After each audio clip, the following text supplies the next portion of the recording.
ಆರ್ಸಿಬಿಗೆ ಸೋಲು. ಅಂಕಪಟ್ಟಿಯಲ್ಲೂ 3ನೇ ಸ್ಥಾನಕ್ಕೆ ಕುಸಿದ ಆರ್ಸಿಬಿ. ಹೌದು, ಲಖನೌದ ಏಕನಾ ಕ್ರಿಕೆಟ್ ಕ್ರೀಡಾಂಗಣದಲ್ಲಿ ಶುಕ್ರವಾರ ನಡೆದಿದ್ದ ಇಂಡಿಯನ್ ಪ್ರೀಮಿಯರ್ ಲೀಗ್ ಟೂರ್ನಿಯ 65ನೇ ಪಂದ್ಯದಲ್ಲಿ ಸನ್ ರೈಸರ್ಸ್ ಹೈದರಾಬಾದ್ ವಿರುದ್ಧ ರಾಯಲ್ ಚಾಲೆಂಜರ್ಸ್ ಬೆಂಗಳೂರು ತಂಡ 42 ರನ್ಗಳ ಸೋಲನುಭವಿಸಿದೆ. ಈಶಾನ್ ಕಿಶನ್ ಸ್ಫೋಟಕ ಬ್ಯಾಟಿಂಗ್ ಹಾಗೂ ಬೌಲರ್ಗಳ ಶಿಸ್ತುಬದ್ಧ ಬೌಲಿಂಗ್ ದಾಳಿಯ ಸಹಾಯದಿಂದ ಹೈದರಾಬಾದ್ ತಂಡ 65ನೇ ಪಂದ್ಯದಲ್ಲಿ ಬೆಂಗಳೂರು ವಿರುದ್ಧ 42 ರನ್ಗಳ ಗೆಲುವು ಪಡೆಯಿತು. ಪ್ಯಾಟ್ ಕಮಿನ್ಸ್ ನಾಯಕತ್ವದ ಎಸ್ಆರ್ಎಚ್ಗೆ 5ನೇ ಗೆಲುವು ಇದಾಗಿದೆ.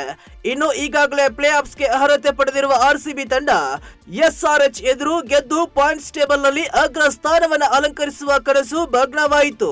ಇದೀಗ ಸೋಲಿನಿಂದ ಬೆಂಗಳೂರು ತಂಡ ಅಂಕಪಟ್ಟಿಯಲ್ಲಿ 3ನೇ ಸ್ಥಾನಕ್ಕೆ ಕುಸಿದಿದೆ. ಈ ಕುಸಿತದ ಮೂಲಕ ಆರ್ಸಿಬಿ ಅಗ್ರ 2ರಲ್ಲಿ ಸ್ಥಾನ ಪಡೆಯಲು ಬೇರೆ ತಂಡಗಳ ಫಲಿತಾಂಶಕ್ಕಾಗಿ ಕಾಯಬೇಕಾಗಿದೆ ಮತ್ತು ತನ್ನ ಕೊನೆಯ ಪಂದ್ಯವನ್ನ ಗೆಲ್ಲಲೇಬೇಕಾಗಿದೆ.